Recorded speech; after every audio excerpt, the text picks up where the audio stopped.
Bapak Ibu, ada pendapat keliru perihal syahwat dan pernikahan yang mendorong saya untuk harus meluruskan pendapat ini. Yang apabila pendapat keliru ini ditelan sepenuhnya oleh kaum muslimin khususnya para pria, bisa-bisa akan banyak terjadi pernikahan poligami tanpa kapasitas ilmu dan kemudian dampaknya akan semakin meningkatkan angka perceraian. Maka kembali saya menegaskan, dan ini sudah berkali-kali saya sampaikan, jangan asal terima course tentang rumah tangga atau pernikahan tanpa melakukan pengecekan kebenarannya sesuai pandangan syariat. Sebab masa depan akhirat Anda akan menjadi taruhannya jamaah apabila Anda meyakini kemudian menerapkan pendapat keliru tersebut. Pendapat yang keliru tentang ilmu pernikahan khususnya perihal syahwat dan pernikahan diantaranya adalah mengaminkan kalimat pria menikahi wanita karena alasan nafsu atau syahwat. Ini dalam pandangan Islam sangat keliru jamaah. Mohon ini diperhatikan dengan seksama, terutama bagi saudara atau kerabatnya yang akan menikah. Sekali lagi saya tegaskan, ini dapat mempengaruhi akhirat Anda jamaah. Kalau pendapat kalimat menikah karena alasan nafsu kepada wanita, perhatikan jamaah, maka hati-hati, nanti akan sampai pada kesimpulannya di bawah alam sadar bahwa setiap pria nafsu maka dia silahkan menikah. Sehingga jangan heran ada orang yang gemar poligami meski dia tahu kapasitas ilmunya belum sampai ke sana. Namun modal sebagai alasannya poligami hanya dua, yaitu modal alasan sunnah, kemudian modal alasan daripada berzina. Namun pada akhirnya rumah tangga berantakan dan tidak sepi dari pertengkaran. Allahumma musta'an. Ini dampak dari adanya mengaminkan pendapat menikah karena alasan nafsu atau syahwat. Padahal jamaah, menikah sesungguhnya bukan satu-satunya cara. Perhatikan, menikah bukan satu-satunya cara seorang pria beriman untuk mengatasi fitrah syahwatnya. Surat An-Nur ayat 30,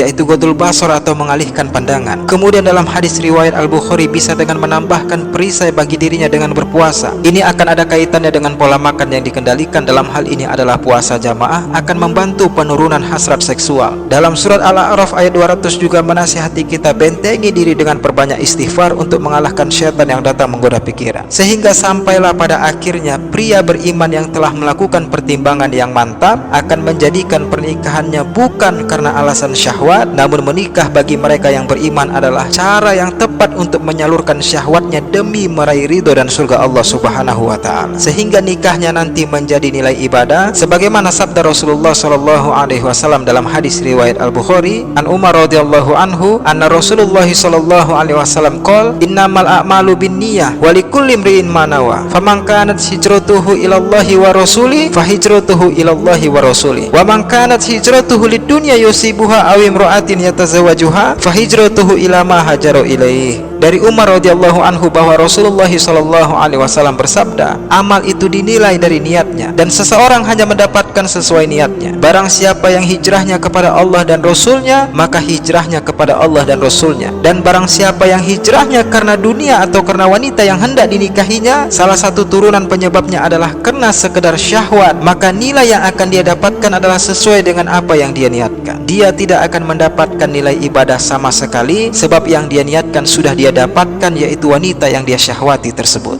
Maka kemudian jamaah tambahan, jangan dikira setelah menikah kemudian fitrah syahwat pria akan berhenti kepada istrinya saja. Tidak bisa. Sehingga Allah tegaskan dalam surat Ali Imran ayat 14 bahwa syahwat pria itu tidak hanya kepada satu wanita, tidak kepada imro'atun, namun ujian fitrah syahwat pria itu tertarik kepada banyak wanita, yaitu an-nisa. Sehingga di sini perlu adanya komitmen dari hati seorang suami beriman, jangan sampai karena dia tidak serius mengendalikan fitrah syahwatnya hanya demi nikmat sekian menit, namun pada akhirnya menjadikan dia menderita di akhirat.